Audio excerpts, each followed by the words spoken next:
السلام علیکم ورحمۃ اللہ وبرکاتہ۔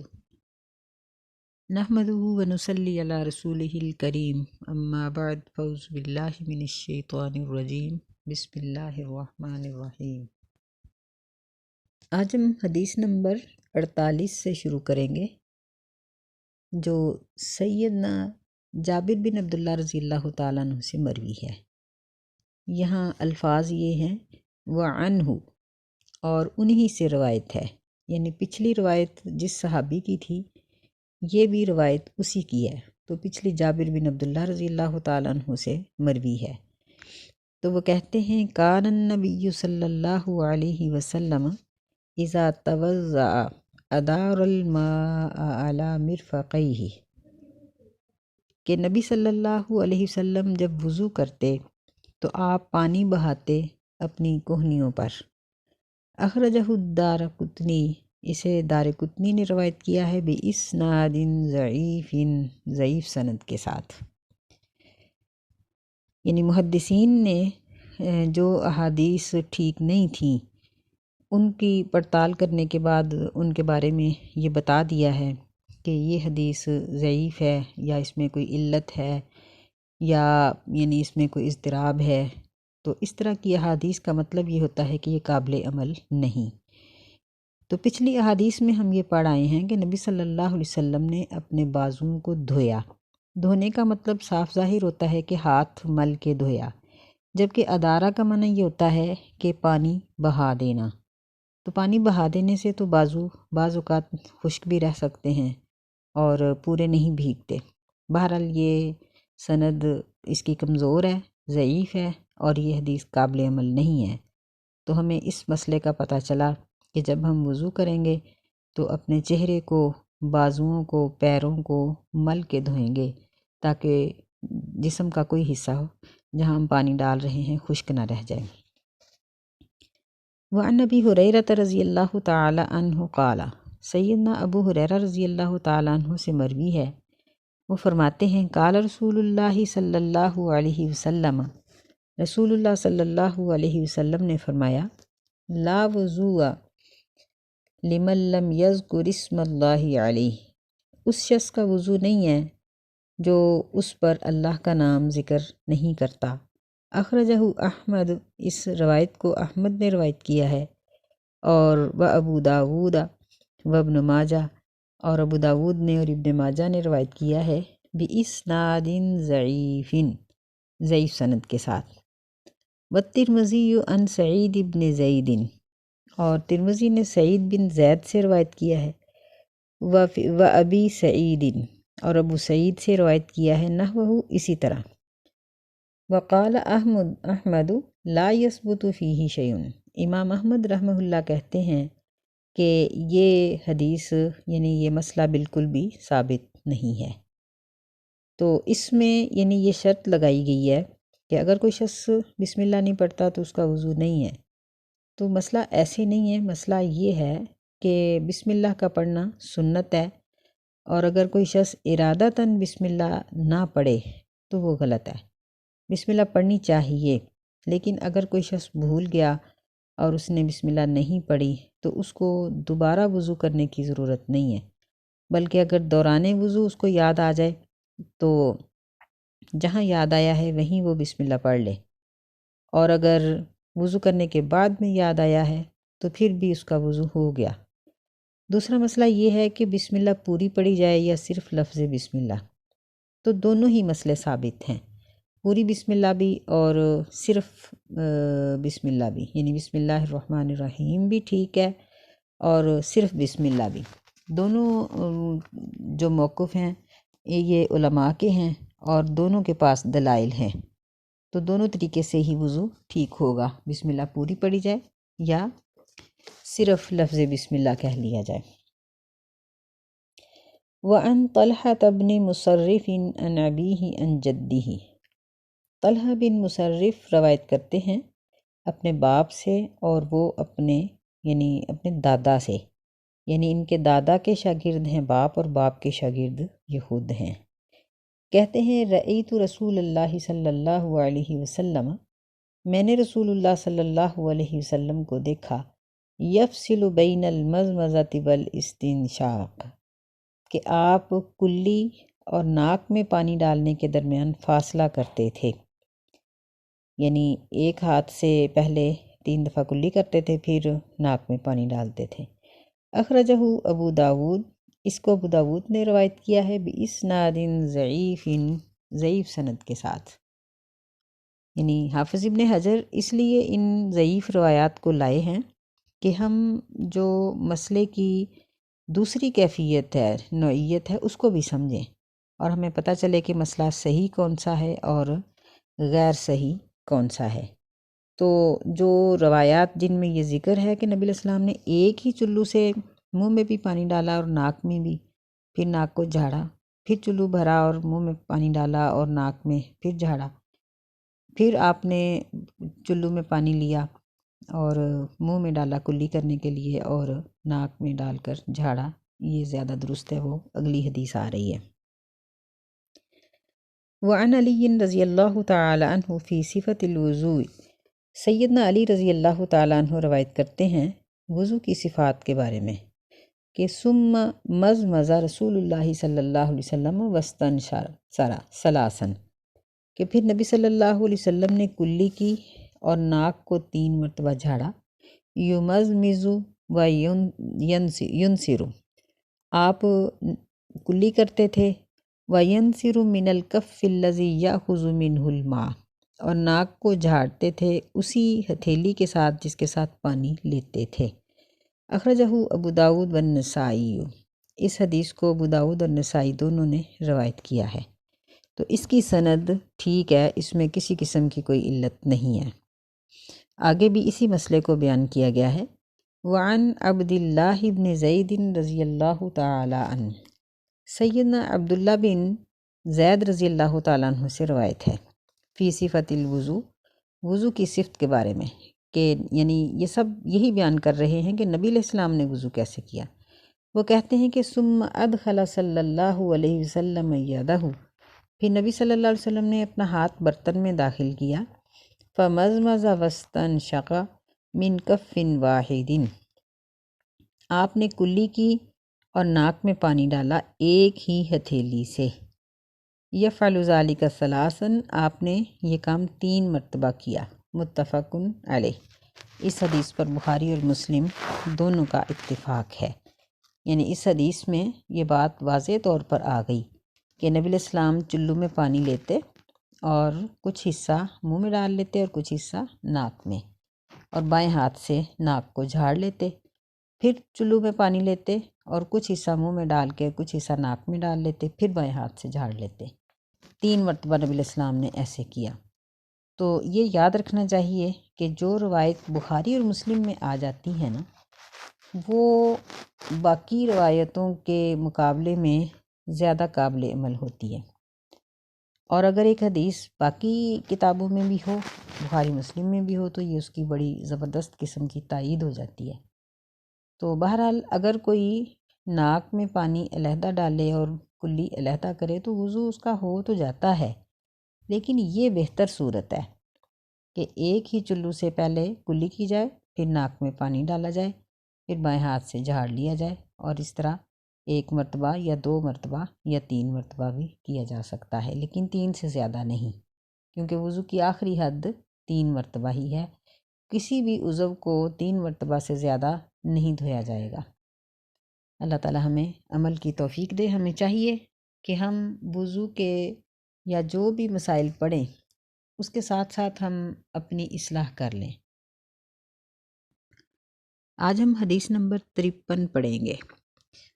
وعن انس رضی اللہ تعالی عنہ، سیدنا انس رضی اللہ تعالی عنہ سے روایت ہے، کہتے ہیں رأى النبی صلی اللہ علیہ وسلم رجلا، نبی صلی اللہ علیہ وسلم نے ایک آدمی کو دیکھا، وفی قدمہ مثل الظفر لم یصبہ الماء، اس کے پاؤں پر ایک ناخن برابر جگہ ایسی تھی جہاں پانی نہیں پہنچا تھا۔ فقال، نبی صلی اللہ علیہ وسلم نے فرمایا، ارجع فاحسن وضوءک، کہ لوٹ جاؤ اور اپنا وضو اچھے طریقے سے کرو۔ اخرجہ ابو داود، اسے ابو داود نے روایت کیا ہے، والنسائی اور نسائی نے روایت کیا ہے۔ یعنی اس حدیث سے یہ پتہ چلتا ہے کہ جب ہم وضو کریں تو اس وقت پوری توجہ ہماری اس بات کی طرف ہونی چاہیے کہ جن اعضاؤں کو ہم دھو رہے ہیں وہاں کچھ تھوڑا سا حصہ بھی خشک نہ ہو، یعنی چہرہ، بازو اور خاص طور پہ پاؤں۔ نبی علیہ الصلوۃ والسلام نے ایڑیوں کے بارے میں بڑی خاص نصیحت کی ہے۔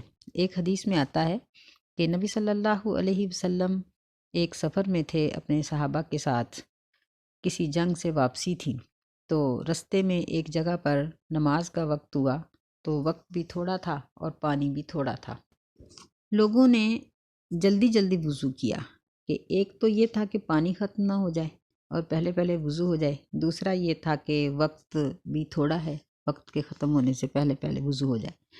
تو لوگ جس تیزی سے وضو کر رہے تھے تو ان کی ایڑیوں پر پانی نہیں پہنچ رہا تھا۔ نبی صلی اللہ علیہ وسلم نے دور سے ہی جب ان لوگوں کو ایسا کرتے دیکھا تو زور سے آواز دی کہ ویل للعقاب، ویل للعقاب، کہ ایڑیوں کے یعنی ایڑیوں والوں کے لیے، مطلب یہ تھا کہ خشک ایڑیوں والوں کے لیے ہلاکت ہے۔ پھر آپ نے فرمایا کہ اپنی ایڑیوں کو اچھی طرح سے مل کے دھویا کرو، کیونکہ پورے جسم میں سے ایڑیاں ایک ایسا حصہ ہیں جسم کا جو خشک ہو جاتی ہیں۔ اکثر دیکھا ہے کہ طبیعت کے اتار چڑھاؤ کی وجہ سے ایڑیوں میں کٹ آ جاتے ہیں، یا بعض لوگوں کی ایڑیاں بہت خشک سی ہوئی ہوتی ہیں، تو ایسی صورت میں وہاں پانی کا پہنچنا بعض اوقات ناممکن ہو جاتا ہے۔ یعنی اگر تھوڑی سی لاپرواہی بھی کی جائے تو ایڑیاں خشک رہ جاتی ہیں، یا اسی طرح پیروں کے ناخن خشک رہ جاتے ہیں۔ تو نبی صلی اللہ علیہ وسلم نے اس بات کی طرف خاص توجہ دلائی ہے، اور اس حدیث میں بھی یہی ذکر کیا گیا ہے کہ وضو بہت اچھے طریقے سے کرنا چاہیے۔ یعنی اگر ہم بڑے پیار محبت کے ساتھ پوری توجہ کے ساتھ وضو کریں گے، اپنے ذہن میں یہ بات لا کر کہ ہم اللہ کے سامنے جا رہے ہیں، تو انشاءاللہ ہماری نماز بھی اچھی ہو جائے گی۔ یعنی دیکھیں کہ جب ہم نے کسی جگہ پر جانے کی تیاری کرنی ہوتی ہے نا، تو ہمارا میزبان جس طرح کا ہوتا ہے ہم اس کے مطابق تیاری کر کے جاتے ہیں۔ بعض ایسی جگہیں بھی ہوتی ہیں کہ جہاں ہم کپڑے بھی نہیں بدلتے بلکہ ایسے ہی چلے جاتے ہیں۔ بعض ایسی جگہ ہوتی ہیں کہ جہاں ہم ذرا صاف ستھرے کپڑے پہن کے جاتے ہیں۔ بعض ایسے گھرانے ہوتے ہیں یا ایسی دعوتیں ہوتی ہیں کہ جہاں ہم بہت اچھے لباس پہن کے جاتے ہیں اور بہت اچھی سب طرح سے تیار ہو کے جاتے ہیں۔ تو اللہ تعالیٰ سب سے بڑا ہے۔ نماز اللہ تعالیٰ کی طرف سے ایک ملاقات کی دعوت ہے، تو اس موقع پر ہمیں اپنے آپ پر بہت اچھی طرح سے دھیان رکھنا چاہیے کہ ایک تو یہ ہے کہ مکمل طہارت ہو، ہمارے لباس اور ہمارے جسم میں کسی قسم کی کوئی ناپاکی نہ ہو، بلکہ پوری طرح سے ہر چیز صاف ستھری اور طاہر ہو، پاکیزہ ہو۔ اور دوسرا یہ ہے کہ پھر وضو کا عمل کرتے وقت ہم یہ سوچیں کہ ہم ایک بادشاہ کے سامنے کھڑے ہونے کے لیے جا رہے ہیں، اس کے حضور پیش ہو رہے ہیں، اور ہم اس سے التجا اور آرزو کرنے کے لیے جا رہے ہیں۔ جب ہم اس ذہن سے وضو کریں گے تو انشاءاللہ ہماری نماز کی بہت سی خرابیاں، مثلاً وسوسے یا بھول جانا یا اس طرح کی بہت سی خرابیاں دور ہو جائیں گی۔ تو اس حدیث سے ہمیں یہ سبق ملتا ہے۔ اگلی حدیث ہے وعنہ رضی اللہ تعالی عنہ قال، انہی سے روایت ہے، یعنی سیدنا انس رضی اللہ تعالیٰ عنہ سے ہی، کیونکہ پچھلی حدیث کے راوی وہی ہیں، تو یہاں وعنہ کا مطلب یہی ہوگا۔ قال کان رسول اللہ صلی اللہ علیہ وسلم یتوضأ بالمد، وہ فرماتے ہیں کہ نبی صلی اللہ علیہ وسلم ایک مد پانی کے ساتھ وضو کرتے تھے۔ وَيَغْتَسِلُ بِالصَّاعِ، اور آپ غسل کرتے تھے ایک سا سے لے کر الی 5 امداد، 5 مد پانی تک۔ متفق علیہ، اس حدیث پر بخاری اور مسلم نے اتفاق کیا ہے۔ تو پیچھے ہم یہ پڑھ کے آئے ہیں کہ نبی علیہ السلام کے پاس ایک مد کا 2/3 حصہ لایا گیا، تو آپ نے اس کے ساتھ وضو کر لیا۔ یہاں ایک مد کا ذکر ہے۔ ایک سا یہ 4 مد کا ہوتا ہے، اور ایک سا ہمارے عام پیمانے کے حساب سے 250 گرام بنتا ہے۔ یعنی پورا 2.5 کلو۔ ویسے سا کے اندر فرق ہے، عراقی اور مکی، ان میں تھوڑا تھوڑا مقدار کا فرق بھی ہے، بہرحال یہ عمومی طور پر اتنا اس کا وزن ہوتا ہے۔ تو اس کا اگر ہم چوتھا حصہ نکال لیں تو اس میں نبی علیہ السلام نے وضو کیا، اور یعنی ایک سا میں 4 مد ہوتے ہیں، تو کبھی آپ نے ایک سا یعنی 4 مد کے ساتھ اور کبھی 5 مد پانی کے ساتھ غسل کیا۔ تو یہاں یہ پانی کی مقدار بیان کرنے کا مقصد یہ ہے کہ اگرچہ انسان کسی جاری نہر پر بیٹھا ہوا ہو، اسے چاہیے کہ وہ وضو کے لیے یا غسل کے لیے مناسب پانی استعمال کرے۔ آج کل ہم لوگ پانی کی بہت بڑی نعمت کی بہت زیادہ ناقدری کرتے ہیں کہ وضو کرنے کے لیے جب ہم کھڑی ہوتی ہیں تو برش کرنا ہو تو اتنی دیر ٹوٹی کھلی رہتی۔ ایسے نہیں ہونا چاہیے، بلکہ جب ضرورت ہے کھولیں، جب ضرورت ختم ہو گئی ہے اس کو بند کر دیں، دوبارہ کھول لیں۔ دوبارہ کھولنے میں کون سا کوئی ایسی مشکل پیش آئے گی؟ تو پانی کی بچت کرنا یہ بھی سنت میں شامل ہے، بلکہ پانی کو ضائع کرنا یہ بعض اوقات وضو اور نماز جیسی عبادت کے اجر کو متاثر کر دیتا ہے۔ اس لیے نہاتے وقت بھی بعض لوگ بے تحاشا پانی استعمال کرتے ہیں، ایسے نہیں ہونا چاہیے۔ مناسب طریقے سے نہائیں، جس میں نہ تو کنجوسی کا کوئی پہلو نظر آئے اور نہ ہی اسراف کا، کیونکہ اسراف یہ مسلمان کی شان نہیں۔ اللہ ہمیں عمل کی توفیق دے۔ آگے حدیث ہے عمر رضی اللہ تعالی عنہ سے، وعن عمر رضی اللہ تعالی عنہ، سیدنا عمر رضی اللہ تعالی عنہ فرماتے ہیں، قال رسول اللہ صلی اللہ علیہ وسلم، کہ رسول اللہ صلی اللہ علیہ وسلم نے فرمایا، ما منکم من احد یتوضأ فیسبغ الوضوء، کہ تم میں سے کوئی بھی ایسا شخص نہیں جو وضو کرے اور بہت اچھی طرح سے وضو کرے، ثم یقول، پھر وضو کے بعد وہ کہے، اشہد ان لا الہ الا اللہ وحدہ لا شریک لہ، کہ میں گواہی دیتی ہوں کہ اللہ کے سوا کوئی معبود نہیں، وہ اکیلا ہے اور اس کا کوئی شریک نہیں، واشہد ان محمدًا عبدہ ورسولہ، اور میں گواہی دیتی ہوں کہ بے شک محمد صلی اللہ علیہ وسلم اللہ کے بندے اور اس کے رسول ہیں، الا فتحت لہ ابواب الجنہ، مگر اس کے لیے جنت کے دروازے کھول دیے جاتے ہیں۔ سبحان اللہ۔ اخرجہ مسلم، اس روایت کو مسلم نے یعنی اپنی کتاب میں ذکر کیا ہے، والترمذی، اور ترمذی نے، وزادہ، اور ترمذی کے یہ الفاظ زیادہ ہیں، اللہم اجعلنی من التوابین واجعلنی من المتطہرین، کہ اے اللہ مجھے شامل کر دے توبہ کرنے والوں میں، یا مجھے بنا دے توبہ کرنے والوں میں سے، اور مجھے پاکیزہ رہنے والوں میں سے بنا دے۔ یعنی اس میں ترمذی میں یہ دعا بھی شامل ہے کہ یہ اشہد ان لا الہ الا اللہ پڑھنے کے بعد یہ دعا بھی پڑھ لی جائے۔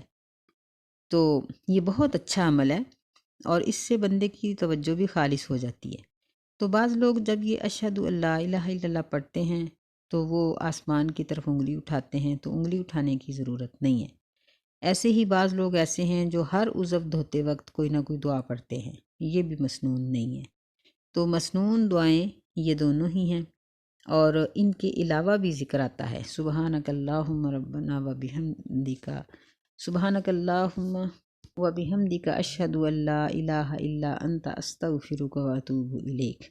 اس کا ذکر بھی آتا ہے کہ یہ دعا وضو کے بعد پڑھ لی جائے، تو اس کی بہت بڑی فضیلت ہے کہ یعنی اللہ تعالیٰ اپنے فرشتوں کو بھیجتے ہیں جو ایک خاص رومال کے اندر اس دعا کے الفاظ اور اس کے اجر کو لپیٹ کر لے جاتے ہیں، ایسے کر کے ایک حدیث آتی ہے۔ تو بہرحال یہ دعا بھی پڑھی جا سکتی ہے، اور یہ ہے کہ وضو کرنے کے بعد ہم گفتگو بھی کر سکتے ہیں، اس میں کوئی حرج کی بات نہیں ہے، لیکن اگر وہ گفتگو سے بچا جائے، خاص طور پر لغو گفتگو نہیں ہونی چاہیے۔ اگر کوئی کام کی بات ہے، کوئی ضرورت ہے تو بولا جا سکتا ہے، کوشش یہ ہونی چاہیے کہ وضو کے بعد جلدی نماز پڑھ لی جائے۔ اور اسی طرح اگر گھر کے اندر کوئی غیر محرم موجود نہیں یعنی جوان بیٹے یا جوان بھائی یا اور کوئی موجود نہیں ہے تو عورت ننگے سر وضو کر سکتی ہے، اس میں کوئی حرج کی بات نہیں۔ لیکن اگر ان میں سے کوئی موجود ہے تو پھر بہت بہتر ہے کہ سر ڈھانپ کے وضو کیا جائے اور اپنے آپ کو محفوظ رکھا جائے۔